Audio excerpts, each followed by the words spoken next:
విశాఖపట్నంలో ప్యాలెస్ కట్టుకున్నాడు. ఆయన ప్యాలెస్ ఎట్లా కట్టాడు అనేటువంటిది కాదు, ఈ రాష్ట్ర ప్రజల సంపదని క్యాష్ రూపంలో ఏ అపార్ట్మెంట్ లో దాచారు అని అంటే బ్రహ్మాండంగా వైఎస్ఆర్సీపీ నేతలు తలెత్తుకుని తిరగలేని పరిస్థితులు వస్తాయి.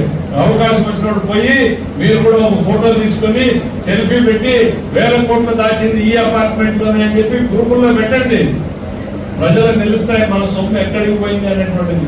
పేదవాడు రెక్కల కష్టం చేసుకుని సాయంత్రానికి ఏదో ఒక క్వార్టర్ రాగుదాం అనుకుంటే ఆ క్వార్టర్ లో కూడా 100 రూపాయలు తీసుకున్నటువంటి జగన్మోహన్ రెడ్డి గారి ప్రభుత్వాన్ని ప్రజలకి ప్రతిరోజు గుర్తు చేస్తూనే ఉండాల్సిందే. అన్నా క్యాంటీన్కి పోతే జగన్మోహన్ రెడ్డి గారు బొమ్మ కూడా ఆడబెట్టాలా, ఇవి తీసేసాడా, తినే అన్నం లేదు మన్నేసిపోయాడు అని గుర్తు చేయడానికి మనం అన్నం పెడితే మన్నేసాడు సున్నం పెట్టాడు మనకి అనేటువంటిది అక్కడ గుర్తు చేయాలి. క్వార్టర్ బాటిల్ తాగే షాప్ లో గుర్తు చేయాలి. ఇవాళ 20 రూపాయలు ఉంది, ఇంతకుముందు 180 రూపాయలు ఉంది, ఈ 100 రూపాయలు అక్కడికి పోయిందిరా అని. రైతులకు మీకు డ్రిప్ ఇవ్వలేదనేది గుర్తు చేయాలి, మీ కాలువలకు నీళ్లు ఇవ్వలేదనేది గుర్తు చేయాలి, పిల్లలకు ఉద్యోగాలు ఇవ్వలేదనేది గుర్తు చేయాలి. మా అక్క చెల్లెలని ఎంత అరాచకాలు జరిగాయి అనేటువంటిది అనుక్షణం గుర్తు చేయాలి.